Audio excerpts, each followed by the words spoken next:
Okay.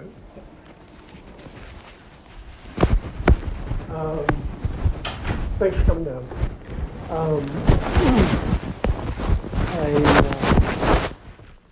This is Rod Campbell. He's our assistant, one of our assistant principals.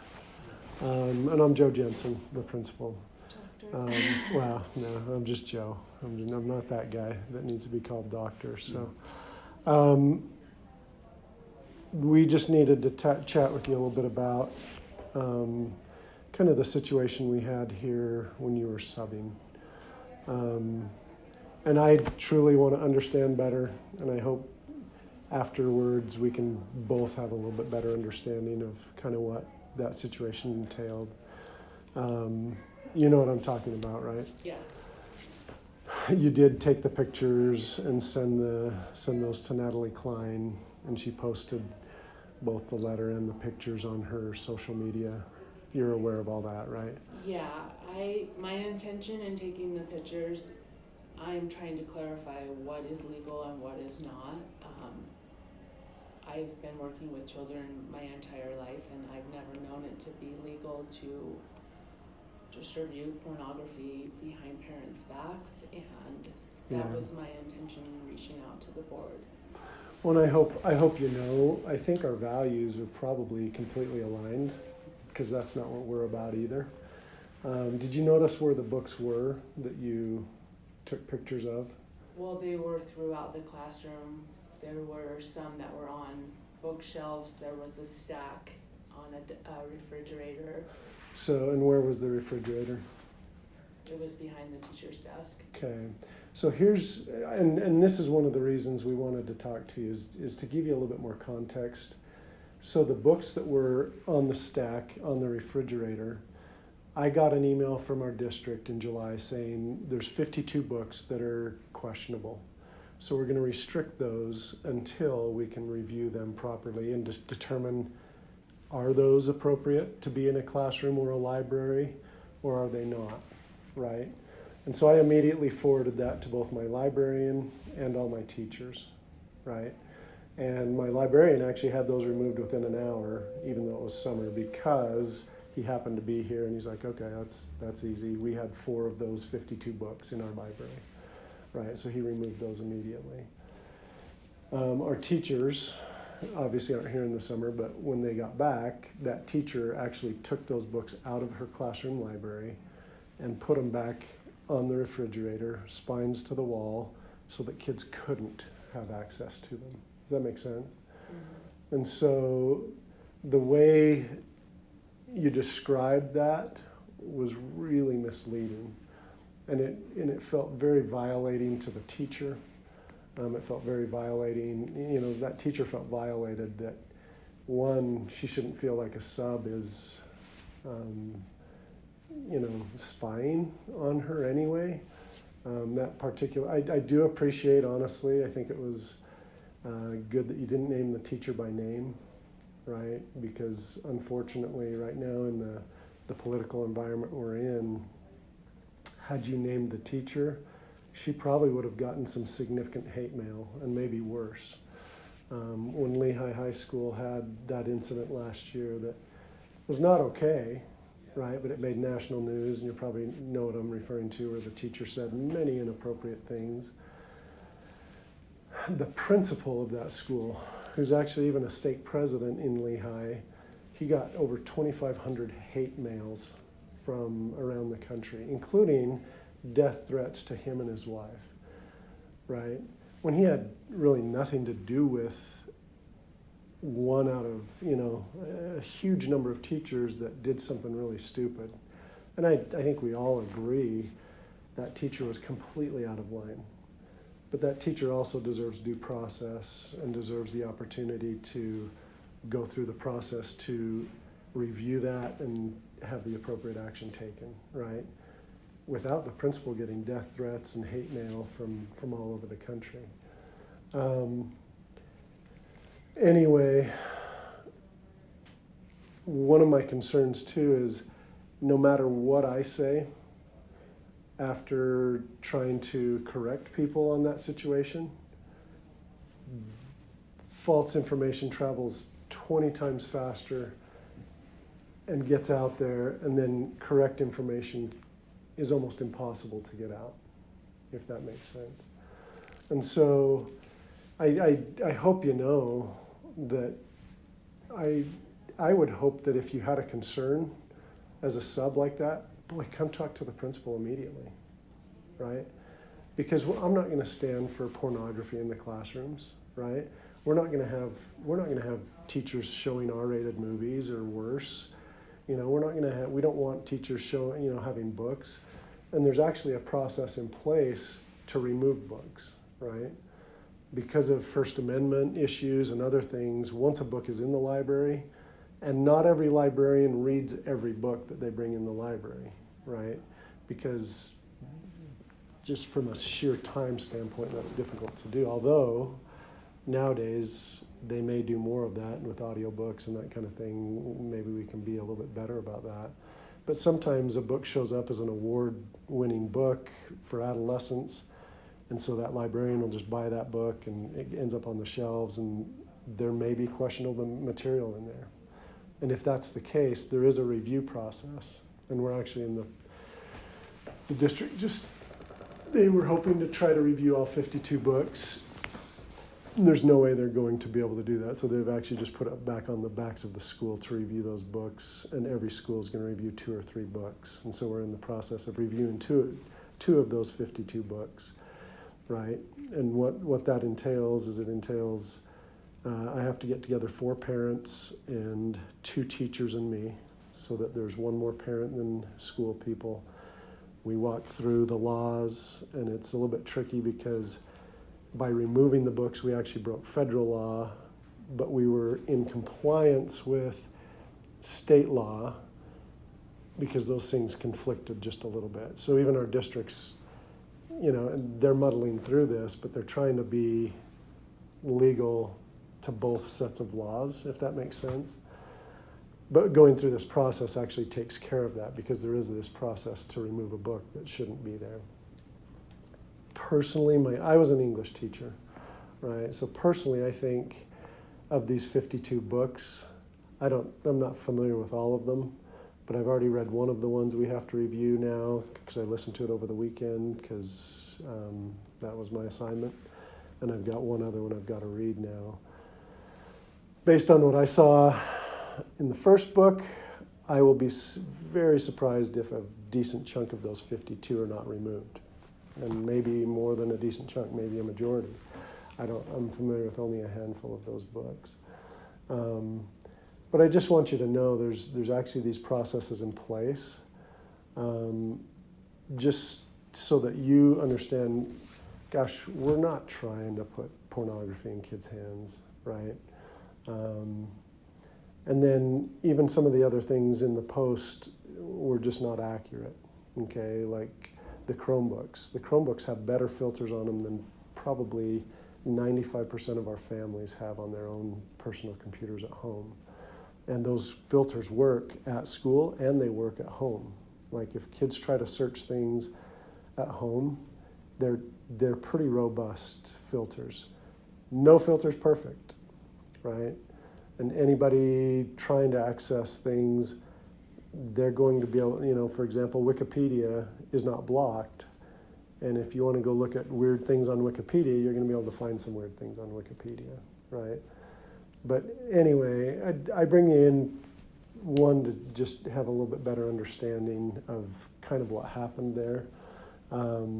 Just a little bit more background on that particular teacher. That particular teacher's husband just went through chemo because he had cancer. Things are looking good for her. She also, within the last year, had a baby, and that baby had a significant health issue. And again, I'm grateful you didn't name her, but even then it created a pretty significant stress on her when she had done what we had asked her to do by pulling those books and putting them back, away. And I get that maybe you saw those books, and I'm glad you have the values and standards you have, because I think they're probably pretty identical to my standards, right? I don't want my kids looking at that kind of book either. But one of the things that I would hope that we're teaching well, both at home and in school, is how to recognize when you need to put a book down, right? Or recognize when you've subscribed to an Instagram or a TikTok that's not okay, and that it's okay to delete that, right? And not be a part of that. My wife teaches English. My daughter is a brand new teacher this year of English. And one of the things they try to teach kids is you've got to be able to self-censor, right? You've got to be able to recognize when there's a book that's making you uncomfortable, put it down, right? If there's a social media channel that is making you uncomfortable, put it down, right? Like, get rid of it. Because that's probably one of the most important things we can teach kids. That being said, we don't want kids to have access to those things at school, which is why we pulled them as soon as the district did that. When I was explaining this 52 book thing to my wife, she goes, "Oh, I better check my own my own classroom library." She teaches 8th grade, because she said, "I just inherited a whole bunch of books from the previous teachers that were there, and I've never really gone through and said what books are actually there," right? And sometimes those books are donated or whatever else. But anyway, so what I would encourage is when you're in that type of situation in the future, just know that the values of the administrators and the vast majority of teachers, I get that there's going to be a continuum of values among teachers, but I would encourage you to think in terms of, it's going to be pretty rare that somebody's going to say, "No, I want pornography in kids' hands," right? And that maybe writing what you did and taking those pictures and sending those to Natalie Klein and having her post them. Let me give you just one more example of how that kind of thing kind of takes root and gets difficult. Natalie Klein was at the school board meeting last night, apparently. And I did not listen to this yet, so I don't have, but I just heard this secondhand. So if you want, you're welcome to check and go look at the... Yeah, I attended that board meeting. Did you? The Alpine School District. Last night. Yeah. So you saw, she referenced the same situation. I don't think she named Timpanogos by name, is what I heard. But she referenced the same situation. And again, it's just not fair when that teacher did what we asked her to do. Does that make sense? Yeah. Anyway, I've done all the talking, which was not my intent. I'd love to have you.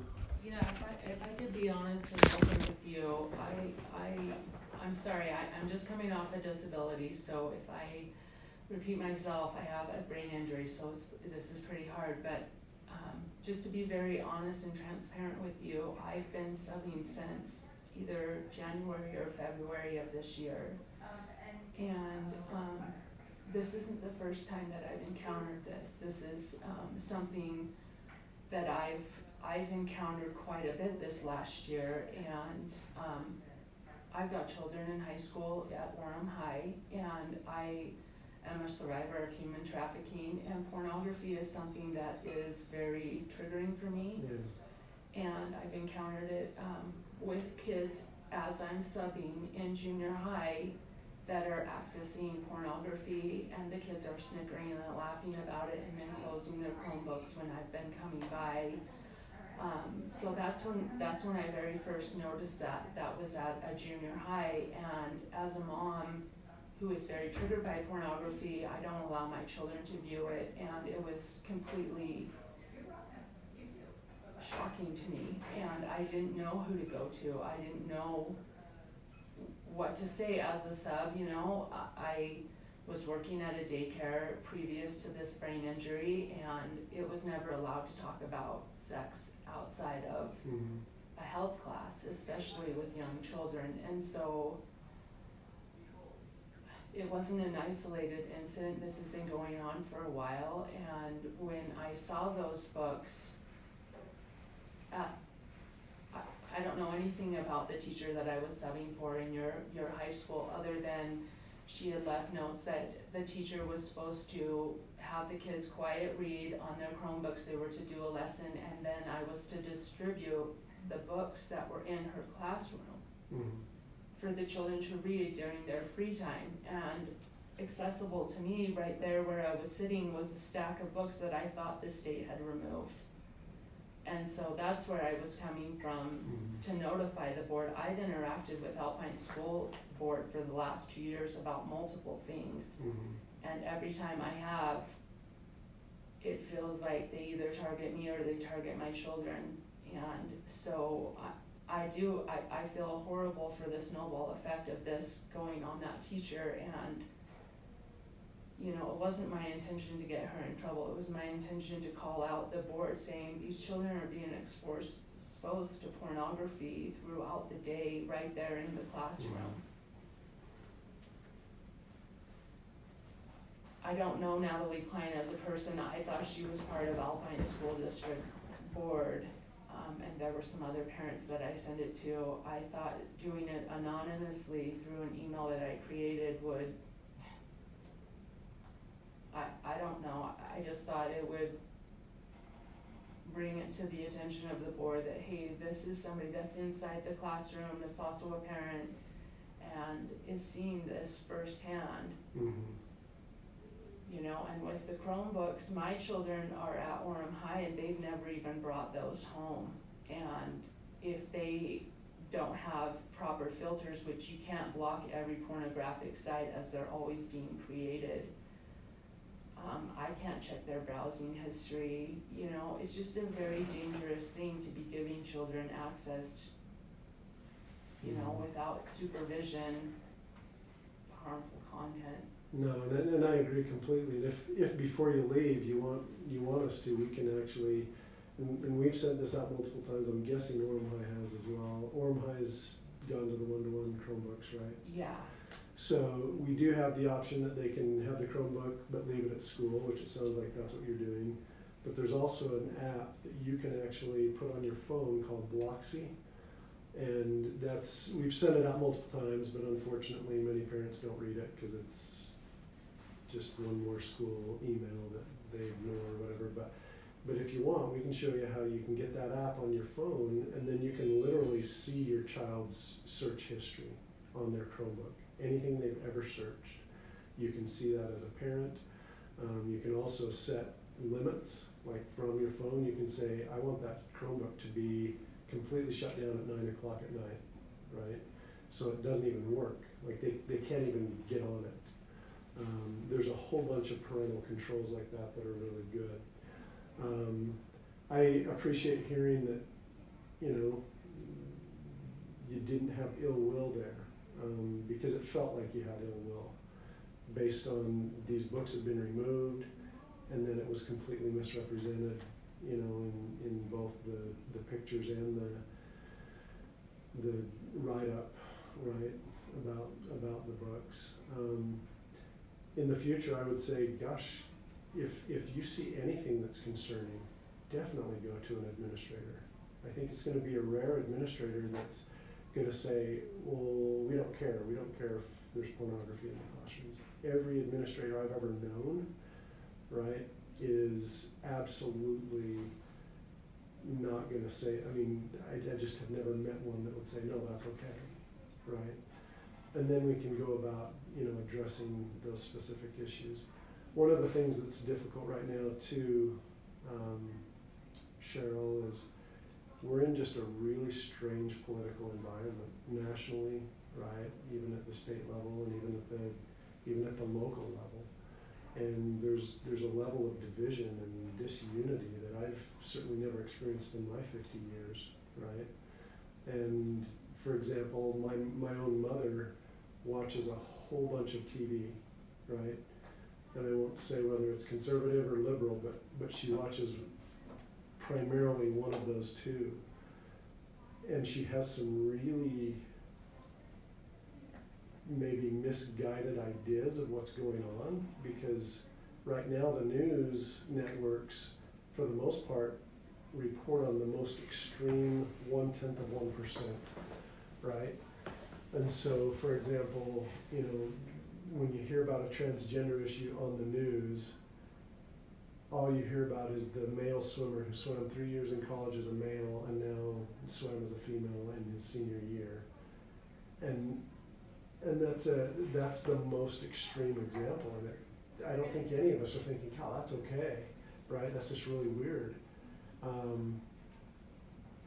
But I will say that that's the 0.1% most extreme example. And on this side of that, there's hundreds of examples of situations with transgender kids that just break your heart, right? And I've seen some of those up close, and it's hard, right? It's hard for them. It's hard for us. We don't know how to address those things very well. But what we do want is we want every kid, you know, and our values, which you'll see all over our school.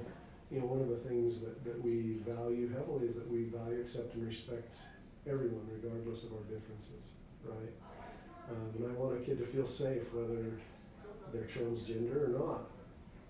We want to give them the best education they can and help them have the knowledge, skills, and dispositions to grow up to be a productive adult, regardless of their choices or their leanings or whatever. Does that make sense? Yeah. And so, you know, we're navigating some of these things that are they're tricky, right? They're really tricky, but I think you'd be surprised how much educators really have the same values that you have.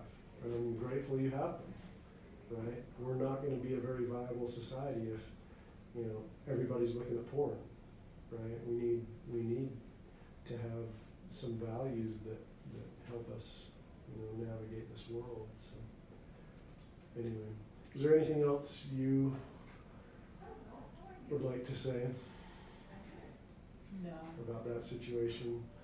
I would invite you to do what you can to correct that misinformation that went out. And that's completely up to you what that might look like, and by all means, I'm not telling you you have to, but I invite you to, just because I think maybe understanding the situation a little bit better, you might realize it wasn't what it appeared to be in your mind. Anything you'd add, Rod? No, I just think, you know, as we talk about all these things, your kids probably, do they have cell phones? Yeah. You know, cell phones are probably the most open thing, right? So I'm just saying at the school level, we work really hard to do what we can with things, but kids have access to this stuff on their own. Just, you know, as parents, I would invite parents to be just as diligent with those as they expect the school to be with some of these other things. Yeah, our kids don't have their internet and stuff on their phone. Yeah, so that's consistent with kind of what you're talking about, right? That's what we're seeing is we all want to protect kids. I mean, that's our number one thing. We want kids to be safe emotionally and physically, right? And we go to great lengths here, especially at Timpanogos, to make sure that's the case. And I think what Dr. Jensen's getting at, the one issue we had is that it was very misrepresented. She had done exactly what was supposed to happen. And for you to pull those off and then and take a picture of them when she was actually putting them away, those were away from, does that make sense? It just created a complete inaccurate picture. And so we just need, as somebody here, to be able to trust everybody that works here, right? That we give out good information. I mean, at school, that's what we're about, is, for lack of a better way to say it, truth, right? We want to get out good information, right? But also be a place where we can discuss ideas, right? That we agree with and that we disagree with, right? Within the context of a public school, right? You go to university, it opens up a little bit more. We understand we want to keep our kids safe at this level, right? But we want to have that, give them that opportunity to dialogue under a safe thing. And so we felt that I mean, when this all came out, I talked to Dr. Jensen, man, we acted on it immediately, right? And so for that to be misconstrued as we're not, and that we're doing that, was difficult for us, right? And so we want our employees, we want to be able to feel comfortable that all our employees also feel trusted, that we trust them, but also that they trust us. and that we're doing exactly what's supposed to happen. I'm a pretty straight guy, right? And I feel like Timpanogos is a very warm, welcoming place for all people, but we follow the rules, right? And that's why we have a kind of unique culture here. So that's just some observations, things, you know, I'd like to share. Anyway, one of the things that's difficult about this situation is there are some teachers who feel like, and so the teacher in particular in question, and then her department especially, because they're the other English teachers with books in their room and that kind of thing, they feel like they feel very violated basically, right? And that there's certainly a lack of trust, which is why we reported you as not being able to sub here anymore, right? And honestly, Cheryl, this makes me kind of sad because we need good custodians. We need people. Right now, it's honestly a shortage of custodians. But I don't think it's wise for us to have you here in this school doing custodial work where you have access to teachers' classrooms, because the teachers, there's a loss of trust there because of what was posted. Does that make sense? And so I would be more than willing to work with other schools to try to get you on at another school, but we're not going to be able to have you here at Timpanogos, just because that's where the incident happened, and I think it just wouldn't work right now to have the person that got that stuff out on social media working in our building where you have keys and access and all of that kind of thing. Does that make sense? Mm-hmm. And I genuinely am sorry for that. Like, we would love to have you here from a work standpoint, but because of that, we need to not have you here, at least right now. And one of the things that genuinely as I get older, I think one of the keys to life, honestly, is that we all absolutely have different elements of redemption in our lives, right? And I don't think this is something that could keep you from working here forever. And, you know, depending on your situation, you may say, well, I don't want to be there, but I would be happy to talk to other principals if you want to apply in other places. And like I say, there is honestly a shortage of custodians, so I'm confident you can probably get another job in a different school, but I think it's probably wise for both you and our teachers to not have you at Timpanogos right now. Okay? And so at this point you have two options. There's two documents. There's a resignation document, you can resign, and then by doing that, there's no termination on your record with Alpine School District. Personally, I think that's the wiser thing to do, or otherwise I have to tell you that you have 5 days basically, and then after 5 days I would terminate you, if that makes sense. So personally, if I were you, I would do the resignation route, because then it doesn't show up as a termination on Alpine School District's system. But that's kind of your choice at this point. And if you need a day to think about it, you're welcome to come back tomorrow and chat with me or whatever. And Yeah, I'll think about it. okay.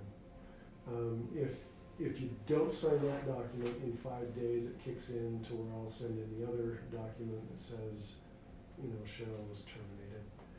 Okay. But at this point, don't plan on coming back to work tomorrow. And like I say, I'm being genuine. I appreciate talking to you, because I'm going to give you the benefit of the doubt that it just appeared that way to you, and it was a frustration because you'd seen other things at other places or whatever. But in this situation, I think it's just wise to not be here under these circumstances right now. Does that make sense? Yeah. And so I apologize, it's not something I ever look forward to, or, but just know that we will do everything we can to, you know, keep Timpanogos as clean as we can from things like pornography. You know, we're never trying to get pornography in kids' hands, so. And just so you know, so I had to read these two books. The one book, we haven't met as a committee yet, so it'll be interesting to see what other parents say, but the one book I have read did have some gratuitous stuff in it that I'm thinking, I don't need my child, so I've got 6 kids, I don't need my child to have that book in their library, right? They can get that book other ways if it's something they want to read, or, you know, that's why there's other libraries that are not for minors, right? So that's certainly where I'm leaning, at least on the first one. I haven't read the second one yet, but anyway. Okay? All right. Okay. So will you contact me tomorrow? You can Yeah. either contact me by phone, just call the school and ask for me. What questions do you have? Do you have any questions for us?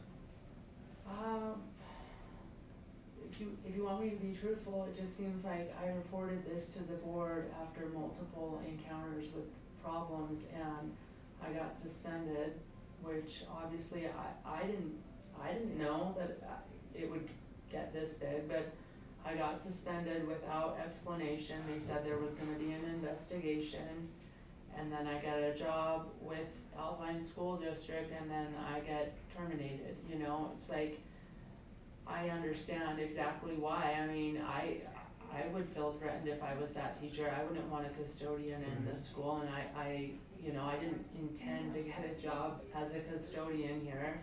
I just needed a job, and this was the first one that hired me, so, you know, it is kind of shocking, you know? Right, and so I totally get that, but also try to put yourself in the position of that teacher, right? Regardless of what your intent was, it felt like a substitute was spying on them, right? If you go back and read your letter carefully, like read it just for the tone, right? I was an English teacher, and you know, a lot of times it's more about how it's said than what is said. Read it for both what is said as well as the tone, right? And the fact that,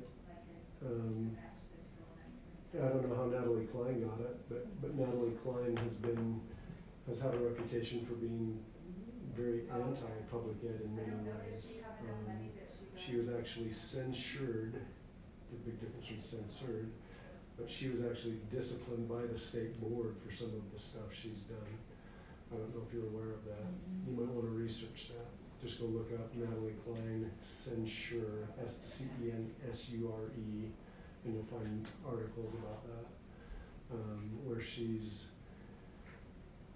and I don't know, I've never met Natalie. I'm guessing Natalie and I probably share very similar values, but the way she's gone about doing a lot of those things that she's done, it's not a civil dialogue, right? It's not it doesn't feel like it's an opportunity to actually improve what we're doing. It's, I want to stir up a big controversy so that I get attention myself. I don't know. I have no idea what her motivation is. But again, like I said, I'm happy to talk to other principals, because I think there's other opportunities out there, especially in custodial, right? Where it makes me super sad on multiple levels, but partly because it's hard to stay fully staffed as custodial right now, because unemployment's at like 2%, and it's hard to find enough people. So I really wish we could have you stay. I genuinely do, and I hope you believe me in that. I'm not just saying that. But I do think it's wise in this situation right now to not be in this school. Does that make sense? Yeah. And so I hope you don't go away feeling like this is nothing the district made me do. And here's just to also help explain this. our custodians know nothing about what goes on with our substitutes, right? So they had no idea any of this happened. And then they hire, and we don't screen every name or whatever that they're interviewing, right? And so we had no idea that you were even interviewing for this. But then when we saw you working in our school, it was like, wait, we had just worked with ESS to not have you back as a sub. And here's something I would probably do differently, Natalie, in retrospect. I think I would invite you in before I talk to ESS, right? But sometimes for time reasons, or sometimes I don't know you and I don't know what your disposition is, and if you'd just be angry about that or whatever. So we talked with ESS about the incident and said we would prefer not to have her back here. I don't know what they did as far as subbing anywhere else, because that's out of my control. But anyway, do you have any other questions or anything else? No. Okay. Appreciate you being All right. so forthright We hope the best. about with us. We and hope the everything. best for you. And I just have my backpack and jacket back there in the custodian office, so. Yeah, I'll go with you. yeah, maybe just ask Brian and then turn the keys into Brian Okay. Well, he may not be around, so he asked me to grab the keys. and, 'Cause okay.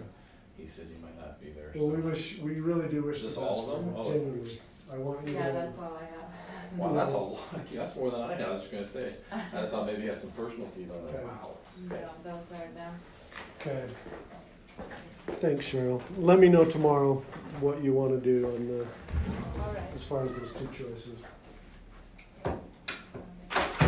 Thanks, Sean.